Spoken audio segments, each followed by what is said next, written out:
Opa, seja bem-vinda, seja bem-vinda. Não se esqueça de se inscrever no canal, dar like no nosso vídeo. Já a gente vai estar comentando a gente vai começar a nossa aula às 19h05, só para dar um tempinho para a galera ir chegando, beleza? Vamos começar já.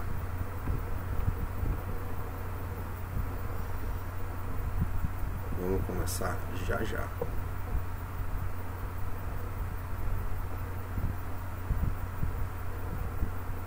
Gil Ferreira o Grande. Essa foi boa, Gil Ferreira o Grande. Essa foi bacana. Gostei.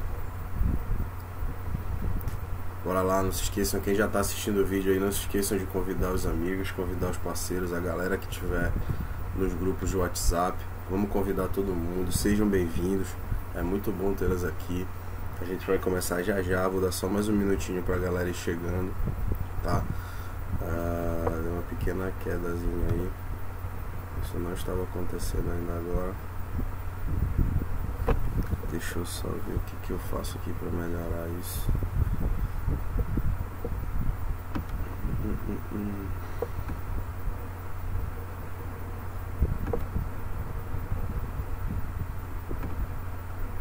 Beleza, já estou de volta. Vamos lá, tem mais gente chegando. Não se esqueçam, convidem os seus amigos, convidem os seus colegas, convidem os seus parceiros, joguem nos grupos. Hoje a gente vai estar começando esse novo momento, essa aula, que é um oferecimento de um novo projeto que tem aí, que é o projeto Vem Que Tem Enem, um projeto nacional com professores de todo o Brasil. Eu fui convidado para fazer parte desse projeto. Então já a gente vai estar começando. Deixa eu só mandar mensagem aqui para a galera, para os responsáveis aqui, para a gente começar a chamar a galera para participar, certo? Isso, valeu Marcelo, obrigado por ter colocado lá no grupo, tá? Valeu mesmo. Deixa eu só mandar uma mensagem aqui pra galera pra gente dizer que já tá começando.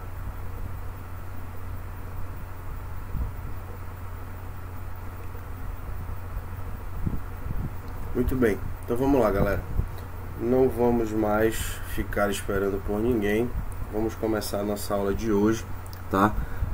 Para quem ainda não me conhece, eu sou o professor Giovanni Leal. Deixa eu botar só a minha careta aqui para aparecer para vocês, tá? Cadê? Muito bem. Eu sou o professor Giovanni Leal, sou professor de biologia. Eu e o professor Gil Ferreira temos esse canal aqui no YouTube, que é o canal Dupla BioEnem. A gente tem essa parceria já de algum tempo. A gente trabalha junto em algumas escolas, enfim, a gente é dupla aí em vários cursinhos, em vários colégios, daí o nome canal Dupla BioEnem. Caso vocês precisem, ou se vocês queiram assistir novamente em um outro momento esses vídeos, vocês possam assisti-los com muita tranquilidade e tudo mais. Muito bem, galera, então vamos começar. Deixa eu tirar minha cara daí, que não é minha cara que interessa para vocês. O que interessa para vocês é a aula de bioquímica celular. Muito bem, galera. O que seria então a bioquímica celular? A bioquímica celular, ela é o ramo da biologia que vai se especializar, que vai se concentrar no estudo e no comportamento das principais substâncias que compõem o corpo de todo e qualquer ser vivo. Cuidado, não é só o ser humano não, é de todo e qualquer ser vivo. Em alguns tipos de seres vivos, para que vocês tenham uma ideia, essas substâncias que nós vamos falar aqui a partir de hoje, elas são chamadas de metabólitos primários. Por que metabólitos primários? Primeiro, porque elas são a origem de todas as outras substâncias que vão ser construídas dentro do organismo, tá? E segundo, porque elas são as substâncias mais importantes que existem dentro do corpo de todo e qualquer ser vivo. Beleza? Muito bem. Então vamos começar a nossa aula de hoje. O tema da nossa aula é Bioquímica Celular 1, Água e Sais Minerais. Essa aula, em alguns momentos, ela é até chamada de Química da Vida, porque a gente vai falar sobre os principais nutrientes, as principais substâncias que compõem todo e qualquer ser vivo. Muito bem, vamos começar. Antes da gente começar a falar de fato sobre a bioquímica celular, eu queria tratar sobre alguns conceitos com vocês, tá? Que é o conceito de metabolismo. Galera, o que é o metabolismo, moçada? Metabolismo é um conjunto de reações químicas, tá? Que ocorre dentro do nosso organismo para que a gente possa sobreviver, certo? O metabolismo ele ocorre sob duas vias. Uma via de construção de substâncias, onde o nosso organismo vai ser o responsável pela construção das substâncias, tá? E uma via de destruição de substâncias, tá? Onde o nosso organismo vai ser o grande responsável pela destruição das substâncias que existem aí no nosso organismo. Beleza? Muito bem. Deixa eu só tirar o meu rosto aqui. Ok. Então, a via anabólica é uma via de construção. A via de anabolismo é uma via de construção. Então, toda vez que eu falar em anabolismo, te lembra, nós estamos falando da construção. Mas, professor, da construção de quê? Da construção de substâncias dentro do teu organismo. O teu organismo tem essa capacidade de construir substâncias. Professor, me dá um exemplo aí. Peraí, foi mal que o celularzão tocou aqui. Esqueci de tirar Esqueci de tirar aqui do som. Peraí, desculpa, gente, perdão mesmo, tá? Então, essa via anabólica, retornando, ela é uma via de construção de substâncias. Então, a partir de substâncias complexas, ou, melhor dizendo, a partir de substâncias simples, o nosso corpo, o nosso organismo irá construir substâncias mais complexas. Professor, me dá um exemplo disso aí. Um exemplo muito claro disso que eu estou falando para vocês é, por exemplo, a síntese de proteínas, tá? A proteína ela é um polímero. O que é um polímero? Polímero é uma molécula, uma substância formada por várias moléculas. Então as proteínas são polímeros, ok, beleza. Mas elas são polímeros construídos por várias outras unidades, moléculas menores, mais simples, tá? No caso das proteínas, os aminoácidos. Então o que o nosso corpo faz? Ele pega várias moléculas mais simples e transforma essas moléculas em moléculas mais complexas. Pega esses monômeros, que são moléculas básicas, e transforma-as em polímeros, que são moléculas mais complexas e com funções mais arrojadas, com funções mais dificultosas.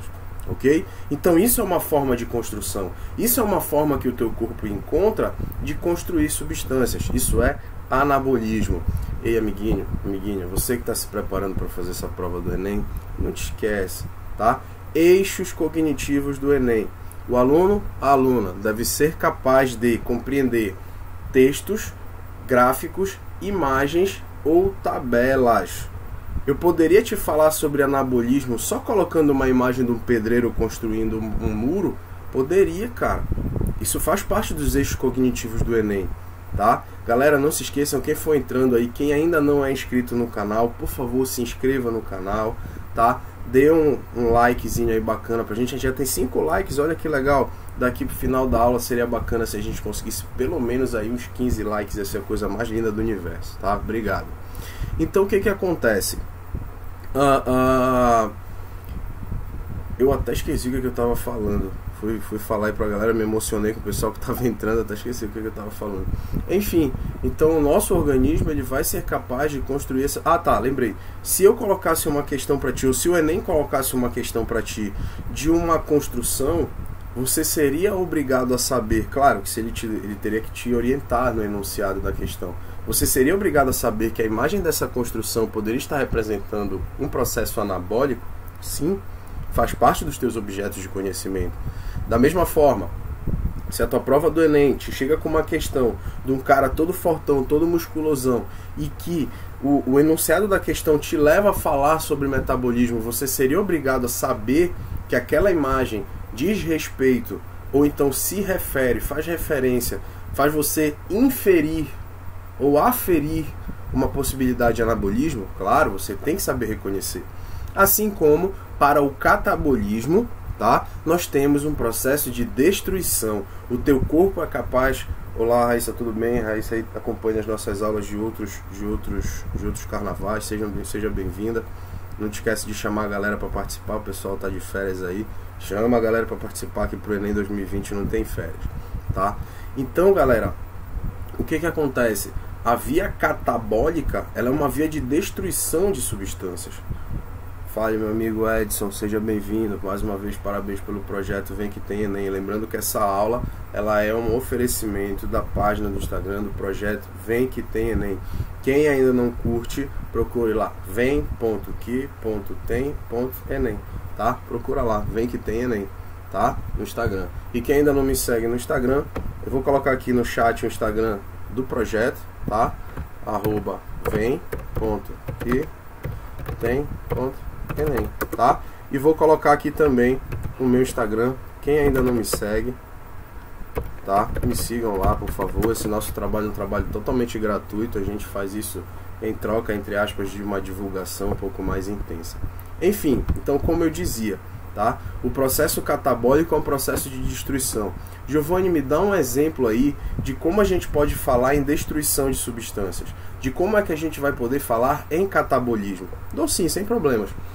O teu processo digestivo, amigos, tá? O teu processo digestivo, tá? Ele vai ser um processo onde você vai pegar o alimento e vai destruir este alimento mecânica e quimicamente, tá? Na intenção de quê? Na intenção de conseguir atingir os seus níveis mais simples para que eles possam ser absorvidos, para que os nutrientes que compõem esse alimento possam vir a ser absorvidos. Então, existem duas vias metabólicas, meus amigos. A via anabólica, que é uma via de construção de substâncias, e a via catabólica, que é uma via de destruição de substâncias. Giovanni, por que tu está me falando tudo isso? Porque durante muitos momentos ao longo das nossas aulas, hoje não, mas mais lá para frente, nós estaremos falando de substâncias que possuem uma forma mais simples, que é a forma mais fácil de ser absorvida pelo organismo, tá? Então agora você já sabe que o nosso organismo é capaz de construir substâncias, mas ele também é capaz de destruir. E aí vem aquele macete internacional que eu vou te dar agora, tá? Anabolismo, catabolismo. Eu espero que ninguém se chame... Ana é um pouco inevitável, né, que a galera se chame aqui, mas Kátia... Eu espero que ninguém se chame Kátia, ou que ninguém tenha uma mãe chamada Kátia. É só pra gente fazer uma ideia aqui pra você se lembrar. Ó. O que Ana constrói, Kátia vem o quê? Kátia vem e destrói, meus amigos. Tá? Então, o que o anabolismo constrói, o catabolismo constrói. O processo de fotossíntese é um processo anabólico, porque a planta pega duas substâncias simples, que são a água e o gás carbônico, o dióxido de carbono, e transforma em quê? Em uma molécula orgânica, uma molécula de açúcar, moçada. Olha a viagem.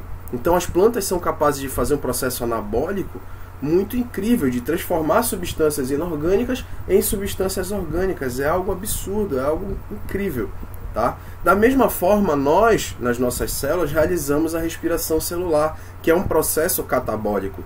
Por que é um processo catabólico? Porque a gente pega a glicose, a gente pega o açúcar, quebra esse açúcar e transforma em gás carbônico, água e energia. Beleza? A internet por aqui tá muito ruim. Pronto, voltei. A internet tá muito ruim. Eu tô do lado do roteador para não ter problemas, mas infelizmente a gente acaba tendo alguns probleminhas, tá? Vai já voltar, vai já reaparecer para vocês aí. Muito bem, galera. Então vamos ser um pouco mais práticos. Vamos falar isso. Que substâncias são essas, galera? Antes de eu prosseguir, eu só quero dar uma orientaçãozinha para vocês. Sempre que vocês tiverem qualquer dúvida, não hesitem de colocar essas dúvidas no chat daqui do YouTube. Essa aula vai ficar salva no YouTube e sempre que vocês quiserem reassisti-la, fiquem à vontade, não tem problema nenhum. Essa aula é para vocês, essa aula é de vocês. Se inscrevam aqui no canal do Dupla Bio Enem, curtam esses vídeos, ativem o sininho que vocês vão estar recebendo esse conteúdo em breve. Galera, então, sejam bem-vindos, boa noite a todos que estão chegando aí devagar. Não se esqueçam de ir chamando os seus amigos, chamando a galera dos grupos. É sempre muito importante que a gente lote essas salas daqui do YouTube. Então, cara, o que vai acontecer, tá? Quais são as substâncias, os tipos de substâncias que vão compor basicamente o corpo de todo e qualquer ser vivo? São elas, vamos lá. Nós temos as substâncias ou moléculas orgânicas e temos as substâncias ou moléculas inorgânicas. Giovanni, o que é uma molécula inorgânica? O que é uma molécula orgânica? Galera, molécula orgânica é toda aquela em que há interação entre carbonos e hidrogênios, tá? Na molécula principal, no ramo principal dessa molécula. tá? Então toda vez que isso acontecer, tá? Toda vez que isso acontecer, nós teremos moléculas orgânicas. Professor, então toda vez que eu tenho moléculas de carbono e hidrogênio interagindo, eu vou ter uma molécula orgânica? Praticamente em todas as vezes. Meu forte não é muito química, não, eu dou aula de química, mas esse não é muito meu forte.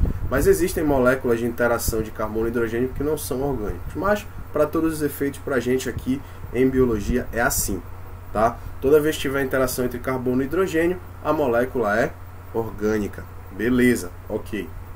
E quem são as moléculas inorgânicas? As moléculas inorgânicas também são conhecidas como micromoléculas. São moléculas muito pequenas que não têm essa interação entre carbono e hidrogênio, tá? Mas que têm funções importantíssimas no nosso organismo, tá? Hoje a gente vai falar sobre a parte inorgânica dessas moléculas que compõem o corpo dos seres vivos, tá? Quem são essas moléculas inorgânicas que compõem o corpo dos seres vivos? Vamos lá. Nós temos aí a água e os sais minerais. Tem uma galera que está chegando aí, valeu pela participação, gente, muito obrigado. Não se esqueçam de curtir o nosso vídeo, valeu pela força, tá? Então, olha só. Água e sais minerais são moléculas inorgânicas, tá? São moléculas que não têm carbono e hidrogênio interagindo na cadeia principal. Ok, ótimo. A água, qual é a fórmula química da água? H2O. Tem hidrogênio? Tem. Tem carbono? Carbono não. Então, essa molécula não é orgânica. E os sais minerais? Ferro, alumínio, cloro, magnésio, ferro já foi, cálcio, enfim, todos esses componentes aí, eles não possuem essa interação, então eles são moléculas inorgânicas, ok? Lembrando mais uma vez aqui a pedido da coordenação aqui do projeto Vem Que Tem Enem, lembrando, essas aulas, galera, elas são gratuitas, elas são para vocês terem esse aporte de cabedal aí de conhecimento para fazer essa prova do Enem e arrebentar nessa prova do Enem 2020, ok? Muito bem. Então, hoje nós estaremos falando sobre as micromoléculas, né? As moléculas inorgânicas, água e sais minerais. Professor, para quem não é, só uma informação rápida, eu sou o professor Giovanni Leal, não sei se eu me apresentei, para quem chegou um pouco depois aí eu talvez não tenha me apresentado. Eu sou o professor Giovanni Leal e eu sou da cidade de Belém do Pará. Então, se de vez em quando vocês escutarem um égua, eu não estou ofendendo ninguém, tá? Tem uma galera do Nordeste também usa o égua, mas não tanto como a gente por aqui. Mas aqui no Norte, principalmente no estado do Pará, o égua serve para tudo, é como se fosse uma vírgula. Então, se alguém aí estiver escutando um égua meu, não se ofenda, por favor, tá? Então, o que vai acontecer, cara? Professor, tem tanta coisa assim para falar da água? Tanta coisa mesmo? Galera, tem.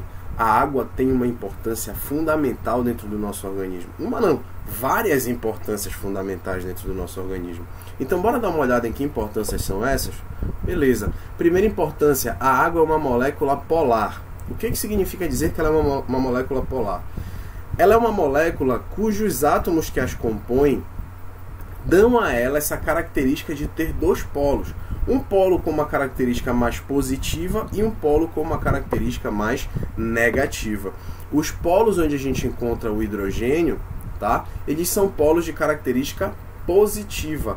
E os polos em que a gente encontra o oxigênio, eles são um polo em que nós temos uma característica mais negativa. E por conta disso, essa molécula é uma molécula polar. A grande maioria das moléculas que existem no planeta são moléculas polares. Por conta disso, essas moléculas conseguem interagir muito bem com a água. Se vocês forem parar para pensar no dia a dia de vocês, muitas substâncias que a gente tem em casa, que a gente tem na escola, que a gente tem, enfim, em vários lugares, vão interagir com a água. Meu amigo, meu irmão querido Bruno Shoa, um grande abraço, uma alegria muito grande tê-lo aqui. Eu fico muito feliz de ter um grande mestre, uma pessoa incrível como você, assistindo uma aula, uma contribuição minha, que perto de você, isso aqui não chega a ser nenhuma aula, isso aqui é uma contribuição. Seja bem-vindo, obrigado pela presença. Grande abraço, meu irmão. Então, a água ela consegue interagir com muitas substâncias no ambiente. A água também ela vai atuar no controle da temperatura corporal. Ei, te lembra, isso é uma propriedade que a gente estuda dentro da física, tá? Na termologia, no estudo do calor, tá? Calor específico é a característica que uma determinada substância tem de reter calor. A água tem o maior calor específico da natureza. O calor específico da água é 1, tá? E ela consegue reter uma quantidade muito grande de calor. Tudo bem, ela demora muito para absorver calor, ela demora muito para liberar calor, mas também quando isso acontece, esse calor fica retido por muito tempo ali nessa água.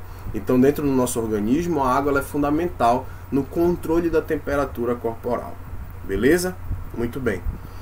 Outra função importante da água, participação em reações químicas. Reação de síntese por hidratação ou hidrólise, reação de síntese por desidratação. Te lembra lá de reações químicas, tá? Quais são os tipos de reações químicas que nós temos? Reação de síntese ou adição, reação de análise ou decomposição, reação de simples troca, reação de dupla troca. Nas reações de síntese, tá? Ou adição, nós vamos ter duas substâncias químicas interagindo e, como reagentes, é claro, e no produto nós teremos aí uma substância formada no final, certo? Neste tipo de reação, existem casos como, por exemplo, as ligações peptídicas, que são ligações entre aminoácidos para formar proteínas, que nós vamos falar mais adiante. Ligações glicosídicas, que são ligações formadas entre monossacarídeos para formar açúcares mais complexos. Esses tipos de ligações, eles são formados após, geralmente, um fenômeno, um tipo de reação chamado de reação de síntese, tá? Por desidratação. A saída de uma molécula de água vai ser determinante para a formação da ligação entre essas duas substâncias, ok? Então a água participa de muitas reações químicas dentro do nosso organismo. Transporte de substâncias. A maior parte do nosso sangue é uma parte líquida, tá? É a parte líquida, porque é composta cerca de 95% por água, tá? E essa parte líquida é responsável por transportar as substâncias pelo nosso corpo. As substâncias que vão nutrir os nossos tecidos, as substâncias que vão promover a produção de energia dentro dos nossos tecidos, tudo isso vai ser transportado pelo plasma sanguíneo, cujo principal componente é justamente quem? A água, meus amigos. Não se esqueçam, convidem os seus amigos para participar, deem like no nosso vídeo. Esse projeto é um projeto gratuito, a gente vai arrebentar no Enem daqui para lá. Eu espero que esteja tudo bacana para vocês até então. Muito bem, a água também é considerada um solvente universal, porque justamente por ser uma molécula polar e pela maioria das substâncias que existem na natureza serem justamente substâncias também polares, a maioria das substâncias que existem no planeta são solúveis em água, por isso que ela é conhecida como solvente universal. Ela é componente importante de alguns dos sucos digestivos. A saliva depende muito da existência de água. O suco entérico, também chamado de suco intestinal, depende muito da água, tem muita água nesse suco. Enfim, nos demais sucos digestivos nós também vamos ter a presença da água, em concentrações mais discretas, mas vamos ter, tá? E por fim a gente pode falar, por fim, mas não é a única, não são só essas, existem mais funções. A gente só está apontando algumas das principais funções da água dentro do nosso organismo, tá? E a gente tem aí, por fim, essa questão da eliminação de excretas, tá, do nosso organismo. As excretas nitrogenadas, tudo aquilo que não presta do nosso corpo vai ser eliminado com a ajuda da água. Então a água, só por aí, ela já tem funções estratosféricas. Você já tem uma importância muito grande para a água, para a existência da água dentro do nosso organismo. Isso fora a composição do citoplasma, isso fora as reações que ocorrem dentro do citoplasma, as organelas citoplasmáticas, enfim, a água vai estar presente em todo o nosso organismo. Uma informação importante, o corpo dos seres humanos ele vai ser composto entre 75% e 85% de água, tá? 75% a 85% da nossa composição corporal é de água. Por que esse valor varia tanto? Recentemente me perguntaram por que esse valor varia tanto. Por que a gente não tem uma quantidade fixa? Tá? Porque as concentrações de água no corpo de um ser humano e de todos os seres vivos, por assim dizer, elas vão depender de dois fatores. O primeiro fator é o fator idade e o segundo fator é o fator espécie. Tá? Dependendo da espécie e dependendo da idade deste indivíduo, a quantidade de água no corpo dissolvida será maior ou menor. Por exemplo, Vamos falar primeiro do fator espécie. O ser humano tem esses valores aí entre 75% e 85% de água na sua composição corporal. Quando a gente fala de uma água viva, por exemplo, a gente diz que a água viva tem 96%, entre 90% e 96% da composição corporal feita somente por água. Então, a quantidade de água presente no corpo de um mamífero, de um cordado, vai ser diferente da quantidade de água presente, por exemplo, em um, sei lá, em um réptil ou em um porífero, enfim, a quantidade vai variar de acordo com a espécie, de acordo com as classificações e tudo mais. Além disso, a quantidade de água no corpo de um indivíduo, ela varia de acordo com a idade. Quanto mais velha a pessoa é, tá? Quanto mais idosa ela é, menor a quantidade de água. E quanto mais jovem, maior a quantidade de água no organismo desse indivíduo. Ok, gente? Então, quanto mais velho você é, tá? Maior a quantidade de água que você tem no seu corpinho. Provavelmente muitos de vocês aí têm mais água do que eu no corpo. Vocês devem ser mais velhos do que eu. Tá? Então, nós vamos observar também, e esse é um aspecto muito importante, muito interessante, que são as características especiais da água. A água tem algumas características que fazem dela uma substância única, tá? Claro, a gente já falou de várias, mas existem mais algumas aí que são incríveis características da água. A primeira característica especial que a água tem, e que a gente vai falar, é o que a gente chama de adesão. O que é a adesão? A adesão é uma capacidade que as moléculas de água têm de se ligar, tá? De se ligar a outras moléculas e permanecer por um bom tempo ligadas a essas outras moléculas. Se alguém chega agora, enquanto você está assistindo a minha aula, e joga um balde com água em você, além de chateado, além de muito aborrecido, você vai ficar molhado ou você vai ficar molhada. Não basta uma simples sacudida para que saia 100% da água. Não basta que você se enxugue para que saia 100% da água. A galera que vive em cidades, em estados mais próximos à região sul do Brasil, sabem que para você secar uma roupa na época do inverno é muito complicado. É muito dificultoso, tá? Principalmente aí agora nessa época do ano, se a galera quiser secar uma roupa é bem difícil, precisa esperar esses dias ensolarados aí, esses dias em que a temperatura dá um pouquinho mais alta, então levar para uma lavanderia, porque é muito complicado, tá? Por quê? Porque a água gruda, a água se liga às outras moléculas e fica lá por um bom tempo. Então não basta que o indivíduo se sacuda para que essa água saia dali. Não, pelo contrário, tá? São necessários alguns outros fatores, como por exemplo a temperatura do ambiente, que vai fazer com que essa água saia do estado líquido e passe para o estado gasoso, tá? O uso de substâncias impermeabilizantes, tudo isso vai influenciar no quanto tempo essa água vai passar ligada a essas moléculas, tá? E daqui a pouco a gente vai entender por que isso é tão importante assim. Esse cachorro, por exemplo, se ele simplesmente resolver se sacudir para que saia 100% da água dele, esse aí vai ser inútil, vai ser em vão, porque por mais que ele se sacuda, por mais que ele passe o dia inteiro se sacudindo, ainda vai ter água no organismo dele, ok?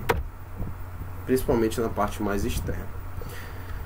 Outra característica importante da água é o que nós vamos chegar.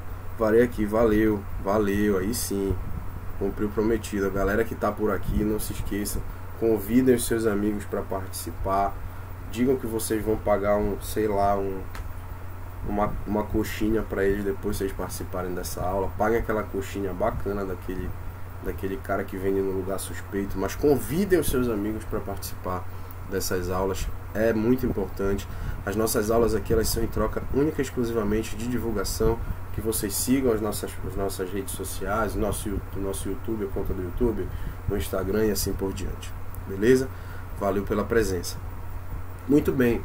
Então uma outra característica muito importante é o que a gente vai chamar de coesão. O que é a coesão? A coesão é um fenômeno muito interessante que ocorre entre as moléculas de água, que elas ligam entre si, entre umas e outras, tá? Entre uma molécula e outra, ligações de hidrogênio. Elas vão formar essas ligações de hidrogênio entre si, tá? Criando uma certa estabilidade entre elas, tá? Criando uma certa estabilidade entre elas, certo? Então, pode perceber que sempre que tem água separada, caída em vários lugares diferentes, a tendência é que essa água acabe se juntando e formando uma pequena poça por conta dessa coesão, tá? E essa coesão das moléculas, galera, ela gera uma certa resistência para o ambiente, principalmente se elas estiverem na superfície. Quando a gente tem a união dessas moléculas na superfície, nós vamos ter a ocorrência de um fenômeno que nós chamaremos de tensão superficial. A tensão superficial é a formação de uma película resistente e muito fina, tá? Na superfície da água, tá? Resultado ou resultante, tá? Dessa união das moléculas de água formada aí por essas ligações de hidrogênios que são formadas entre elas, ok? Eu coloquei um gifzinho aí que vocês estão vendo. Eu realmente não sei dizer para vocês se esse gif aí ele é verdadeiro ou se ele é uma montagem zona, mas isso acontece, isso é um fenômeno que ocorre. Existe um tipo de réptil, um lagarto chamado lagarto basilisco, que ele é capaz de correr em cima d'água. A galera por aí, pelos Estados Unidos, avacalha logo e começaram a chamar ele de lagarto Jesus. Avacalhar a guerra com baladeira. Mas é essa a ideia. Por quê? Porque ele consegue sair correndo por cima da água, tá? Como é que ele faz isso? Ele usa a tensão superficial. O impulso que ele dá, a força com que ele bate na água e a velocidade com que ele tira o pé são suficientes para não dar tempo de quebrar a tensão superficial da água, e ele consegue um impulso. Isso é o que acontece, por exemplo, em filmes como o filme ai meu Deus, peraí que eu acho que deu uma travadinha aqui. Voltou. Tá, aquele filme que tem como é, senhor? Deixa eu me lembrar aqui. É o filme dos Incríveis, que tem aquele menino, né, o Flecha, que sai correndo e corre muito rápido. Ele consegue sair correndo em cima da água. Como é que ele faz isso? Ele usa a tensão superficial. Ele consegue aplicar uma força muito grande ali naquela tensão superficial e consegue tirar o pé em tempo hábil dessa tensão ser quebrada, tá? Para que ele possa, né? Para que ele possa pegar o impulso e sair correndo em cima da água ali. Beleza, galera? Vamos lá então, vamos prosseguir. Outra característica importante da água que nós chamaremos de capilaridade, gente. O que seria a capilaridade? Graças aos fenômenos da adesão e da coesão, quando uma certa quantidade de água entra em um tubo, tá? Entra em um tubo muito fino, ela começa a percorrer esse tubo de forma muito eficiente. Claro que ela tem um limite, ela tem uma limitação. Então imagina que eu tenho uma bacia com água, olha aqui nesse primeiro GIF, uma bacia com água, e eu coloco um tubo nessa bacia. Percebe que a água sobe até um pouco acima do nível da bacia. Isso acontece por quê?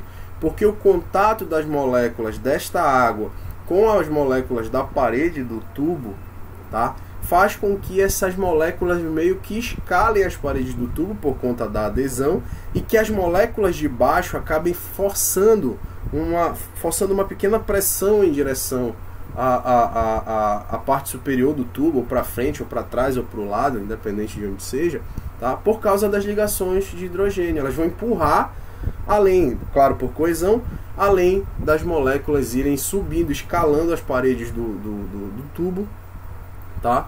Por adesão, beleza? E esse fenômeno ele é muito visualizado quando a gente fala, por exemplo, da nossa circulação sanguínea, da circulação de linfa no sistema linfático. Quando a gente fala, por exemplo, a galera que já foi hospitalizada alguma vez, aquele negocinho lá que fica pingando, tá? Ele pinga e vai chegando na nossa corrente sanguínea pelo quê? Por adesão. Por capilaridade. Ele vai percorrendo aquele tubo e vai avançando por capilaridade. Claro também que com a ajuda da gravidade isso se torna ainda mais rápido, mas basicamente é por capilaridade sim. Beleza, galera? Muito bem, vamos avançar. E os sais minerais? Vamos tentar fazer essa aula o mais curtinha possível, que é para que depois vocês consigam assistir essa aula numa boa, sem problema nenhum, para que vocês consigam ver e rever 500, 600, 700, 1000 vezes essa aula. Depois eu vou colocar o link dela lá na descrição do meu YouTube, lá na bio do meu Instagram.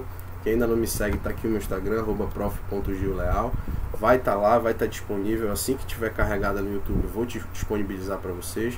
Não se esqueçam de curtir, dar like no vídeo, se inscrever no canal, tá? E ativar o sininho para receber as notificações, beleza? E os sais minerais, galera? O que são os sais minerais?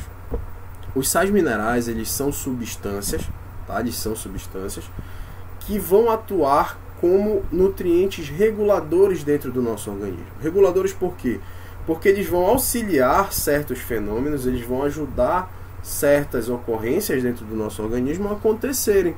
Eles são os responsáveis por iniciar ou então para dar prosseguimento a uma determinada reação, ok? Eles também são conhecidos como cofatores. Por que cofatores?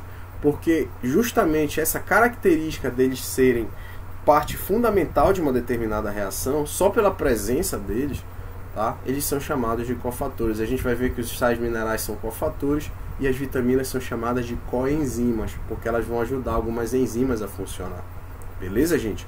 Então, eles são nutrientes reguladores, também são chamados de cofatores, porque vão ajudar algumas reações a acontecer.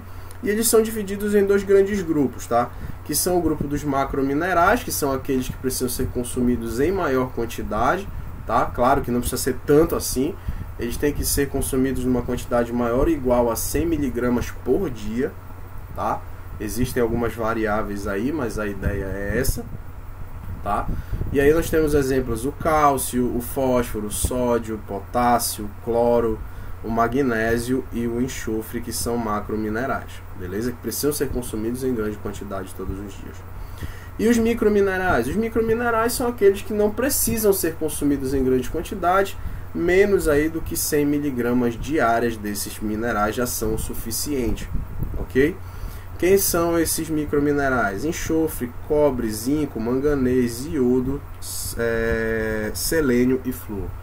Claro, a gente não vai falar de todos os sais minerais, eu vou colocar aqui os mais importantes, os sais mais importantes para vocês, tá? E a gente vai falar desses sais mais importantes no dia de hoje para essa tua prova do Enem, beleza? Claro, todos são importantes, mas em termos de Enem existem alguns que são mais importantes. Onde é que a gente vai precisar focar nossa vista, galera, aqui nos sais minerais? Primeiro, na função. Segundo, no que acontece se você tiver carência desse sal mineral. Professor, eu me lembro que no meu colégio, o meu professor fazia questão que a gente soubesse onde é que eu podia encontrar, onde é que eu poderia encontrar uma determinada vitamina, um determinado sal mineral. Por que a gente não vai falar disso agora? Gente, deixa eu explicar uma coisinha para vocês. Em um alimento, tá? Em um alimento de origem natural, certo? Você não vai encontrar só um tipo de vitamina. Você não vai encontrar só um tipo de sal mineral. Você vai encontrar vários. Então eu não vou perder meu tempo falando aqui para ti que eu vou encontrar ferro em folhas verdes escuras, que eu vou encontrar, por exemplo, cloro em folhas verdes escuras, magnésio em folhas verdes escuras. Eu não vou ficar repetindo essa fonte para vocês, até porque isso é desnecessário. O que eu quero que vocês entendam é a função de cada sal mineral e o que é que vai acontecer contigo, meu amigo, minha amiga, se você não consumir esse sal mineral na quantidade necessária diariamente. Muitas vezes, galera, algumas doenças, algumas moléstias que nos afetam, elas são resultado, gente, de má alimentação, de baixo consumo de sais minerais, tá? Só para vocês terem uma noção. Muito bem, primeiro sal mineral que nós vamos falar é o ferro. Qual é a função do ferro? O ferro, ele é um sal mineral que vai ser o principal componente, ou um dos principais componentes, ele vai ser o cofator de uma proteína fundamental para a nossa existência, que é a hemoglobina. A hemoglobina é ninguém mais, ninguém menos do que a proteína responsável por ligar-se aos gases respiratórios e transportá-los pelo nosso sangue, tá? É ela que faz isso, é ela que tem essa função. Só que tem um detalhe, amiguinhos, como ela é cofator, como o ferro é cofator da hemoglobina, sem ferro a hemoglobina não funciona, tá? Sem ferro a hemoglobina não funciona, certo? E o que vai ocorrer se você estiver carente de hemoglobina? Quando você está carente de hemoglobina, você vai sofrer por um processo chamado anemia ferropriva. Opa, ponto importante, gente. Nem toda anemia ocorre pelos mesmos fatores. Nós temos vários tipos de anemia. Tem aí, por exemplo, a chamada anemia megaloblástica, tem a anemia hemolítica, tem anemia perniciosa. Então nós vamos ter vários tipos de anemia e nós precisamos neste momento especificar que a anemia ferropriva, tem anemia falciforme também, nós precisamos especificar que a anemia ferropriva é um tipo de anemia causado pela carência de ferro. Beleza? No que consiste então a anemia ferropriva? Quem faz com que a hemoglobina seja vermelha é o ferro. Quem faz com que o sangue seja vermelho é a hemoglobina, tá? Que está presente nas hemácias, nos glóbulos vermelhos, também chamados de eritrócitos. Se não tem ferro, a hemácia não vai ser vermelha, o sangue não vai ser vermelho. Ele vai ser um sangue com menores quantidades de hemácias, tá? E com essas hemácias mais amareladas pela falta do ferro. Quando isso acontece, a gente diz logo que a pessoa fica pálida, tá? E aí a gente já sabe que essa pessoa pode estar com anemia ferropriva, tá? Então a anemia ferropriva é a anemia causada por carência de ferro. Ok, gente? Existem algumas controvérsias sobre o tipo de ferro que a gente está falando, tá? É o ferro mineral mesmo, gente. É ferro, ferro, ferro. Tem uma questão de vestibular muito antiga que fala de uma tribo africana em que a taxa de pessoas com anemia ferropriva era extremamente alta, extremamente elevada, e que essas pessoas receberam panelas de ferro para cozinhar, e que o resultado dessa distribuição das panelas de ferro foi um resultado muito bom. Por que foi um resultado muito bom? Porque ao cozinhar os alimentos na panela de ferro, tá, o ferro da panela se desprendia, se misturava aos alimentos e era consumido pelas pessoas. Há alguns autores que dizem que isto não é funcional, mas existem outros autores que dizem que isto é funcional, tá? Então vai de você procurar na literatura aí o que se adequa mais à sua corrente de pensamento, e aí você decide se isso é ou não válido. Esse é um dos requisitos, esse é um dos privilégios que a ciência te dá, tá? Em alguns casos, é claro, quando aquela suposição ela não é confirmada de fato. Ok, gente? Próximo sal mineral, o cálcio. Cara, o cálcio tem muitas funções dentro do nosso organismo, muitas mesmo, tá? Dentre elas nós podemos citar que o cálcio é componente dos ossos e dos dentes, check, beleza, é componente dos ossos e dos dentes. Nós podemos citar que o cálcio ele é um cofator num processo que nós vamos chamar de cascata de coagulação, tá? O que é a cascata de coagulação? É um conjunto de reações químicas que vão culminar onde? Que vão culminar na coagulação do sangue. Se eu não tiver o cálcio, um dos degraus dessa escada vai faltar e a coagulação não vai acontecer. Então ele é cofator durante esse processo da coagulação sanguínea. Atua na contração muscular, tá? Junto com outros sais minerais, principalmente como o potássio e o sódio, tá? E atua no transporte de impulsos nervosos. Esses impulsos nervosos eles vão ser propagados através de um tipo de proteína que a gente chama de bombas de cálcio, tá? Então elas ficam fazendo esse transporte para dentro e para fora de cálcio, e isso aí gera uma pequena diferença de potencial. Ok, galera? Muito bem. Prosseguindo. O que acontece se você tem carência de cálcio? Raquitismo é a má formação óssea. Nós vamos falar do raquitismo um pouco mais lá na frente, acho que já é o próximo quando a gente for falar do fósforo, tá? Cãibras, tá? As cãibras que são contrações involuntárias do músculo, na realidade essa cãibra causada por carência de cálcio, tá? Ela é ocasionada pela ressequidão dos músculos, tá? Os músculos vão ficar ressecados. E na hora que a contração deveria acontecer e que o músculo deveria deslizar sobre o outro, tá, para ocorrer a contração e o relaxamento, esse músculo trava e um dos músculos gira sobre o outro, causando a formação de um nó e de uma dor muito extrema, tá? Além disto, a carência do cálcio também poderá causar hemorragia, já que a nossa cascata de coagulação vai estar comprometida, tá? E disfunções nervosas, já que a gente está falando que ele atua no transporte de impulsos nervosos. Algumas funções do nosso organismo elas vão ficar prejudicadas pela carência de cálcio. Aqui a gente tem, eu coloquei para vocês aí um outro sintoma também da carência de cálcio, que é a osteoporose. Dentro dos nossos ossos existem pequenos espaços chamados osteoporos. Quando a gente está com carência de cálcio, esses osteoporos aumentam, eles ficam maiores, deixando os nossos ossos mais frágeis. Tá? E aí a gente tem que ficar fazendo reposição de cálcio constantemente. A osteoporose é muito comum em pessoas idosas, principalmente em mulheres idosas. Ok, galera? O fósforo, tá? O fósforo em conjunto com o cálcio, ele atua na formação dos ossos e dentes. Tá? Os nossos ossos e dentes, eles são impregnados, as nossas células que compõem esses tecidos, são impregnadas com um mineral chamado fosfato de cálcio, um sal, né, chamado de fosfato de cálcio, que é a interação entre fósforo e cálcio, ok? Atua no metabolismo energético, que a gente vai falar também sobre metabolismo energético no futuro, aí mais algumas semanas. Nós estaremos falando sobre metabolismo energético na produção de uma substância chamada ATP, que é a forma que a tua célula usa de energia. Ao contrário do que muita gente acha, o açúcar ele não é exatamente a forma de energia que a tua célula vai usar, ele é a fonte da produção dessa energia, ele vai ser beneficiado para produzir essa substância chamada adenosina trifosfato, que é originada a partir da degradação aí do açúcar, por exemplo, dos lipídios ou das proteínas, tanto faz, tá? E ele compõe os nucleotídeos do DNA e do RNA. Professor, como assim? DNA e RNA são substâncias formadas por várias moléculas, eles são chamados de polímeros, tá? E os polímeros todos são formados por monômeros, que são moléculas menores e que têm funções bem definidas.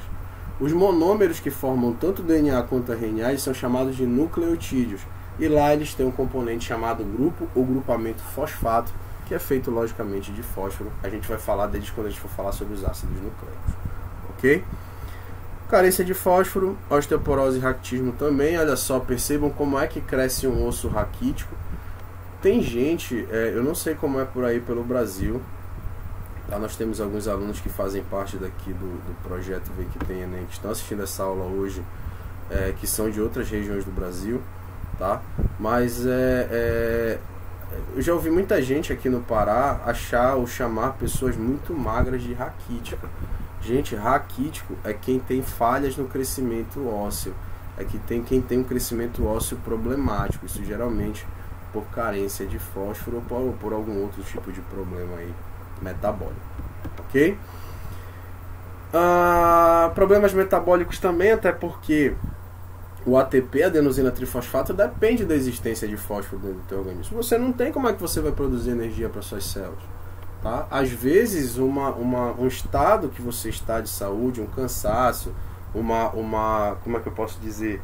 Um momento em que você está se sentindo mal, sem vontade para nada, isso pode ser carência de fósforo no teu organismo para a produção de ATP. Acontece também. Ok? E o potássio?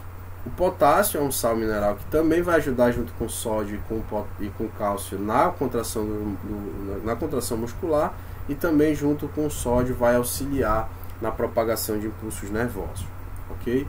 Carência de cálcio vai causar câimbras. Muita gente diz assim, tá com câimbra, come banana que faz bem. Por quê? Por causa do potássio.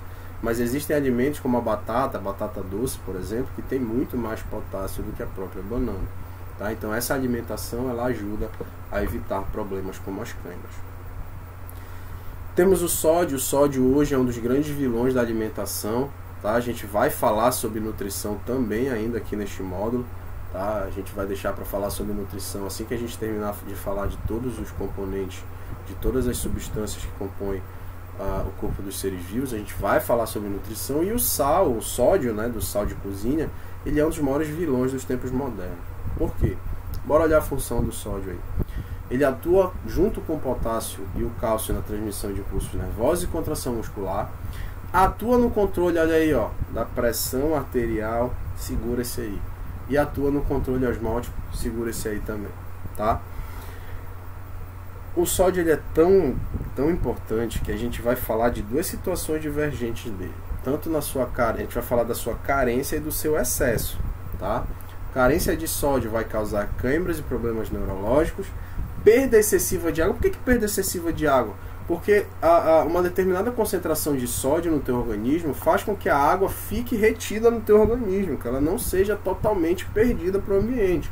Tá? Te lembra, o sal ele tem essa tendência de puxar, o sódio e o sal em si, eles têm essa tendência de puxar a água mais para perto, tá?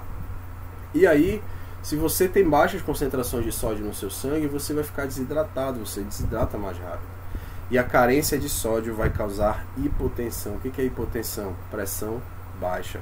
Quem aqui já teve uma crise de pressão baixa, sabe que uma das formas mais eficazes, mais eficientes de você ajudar uma pessoa que está tendo essa crise é colocando um pouquinho de sal embaixo da língua. Tá? Por quê? Porque esse sal entra logo para a corrente sanguínea e logo ele normaliza a pressão arterial dessa pessoa que está passando mal. Beleza? E no caso do excesso, amiguinhos, no caso do excesso de sódio, em casos de excesso de sódio, nós vamos ter o que? Retenção excessiva de líquidos. Que líquido é esse? A água. Tá? A pessoa que toma muito refrigerante, por exemplo, que é lotado, socado de sódio, tá? Que consome alimentos industrializados em grande quantidade, alimentos curados como salsicha, calabresa, linguiça, essas coisas, tá? Vai ter uma tendência maior a reter líquido, a manter líquido preso no seu corpo, tá? E também o excesso de sódio vai causar um problema chamado hipertensão ou pressão alta. Se não houver um controle logo no início da manifestação da hipertensão, ela pode se transformar em um problema crônico, tá? Se você não conseguir reduzir drasticamente as quantidades de sódio e não tomar medicamentos para reduzir a pressão arterial, você pode vir a morrer por conta da pressão elevada demais causada pelas quantidades de sódio. Certo? Vamos lá, tá acabando, tá? Temos também o iodo. O iodo também é fundamental para a nossa subsistência, para a nossa sobrevivência, tá? O iodo, ele é o principal componente dos hormônios da tireoide, os hormônios T3 e T4. Esses hormônios controlam a velocidade metabólica, eles controlam a velocidade do metabolismo, certo?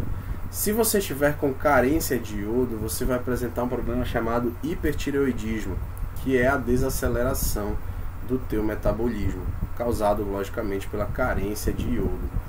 No hipertireoidismo, a pessoa vai ter essa queda metabólica e com isso ela desenvolve depressão, ela desenvolve uma constante sensação de sono, tá? Ela vai estar o tempo inteiro sonolenta, cansada, tá? Ela vai, apesar de comer pouco, ela vai engordar muito, porque como o metabolismo está desacelerado, o máximo de nutrientes vai ser absorvido, mesmo que a alimentação tenha sido pequena. E a gente vai observar aí o desenvolvimento de um dos principais sintomas, um sintoma visível, que é o surgimento do bócio endêmico. A tireoide, que fica bem aqui, ela acaba se esforçando tanto para produzir mais hormônio, que ela acaba ficando inchada, e aí sobressai aqui, fica essa marca, esse inchaço da glândula tireoide, tá? E tem casos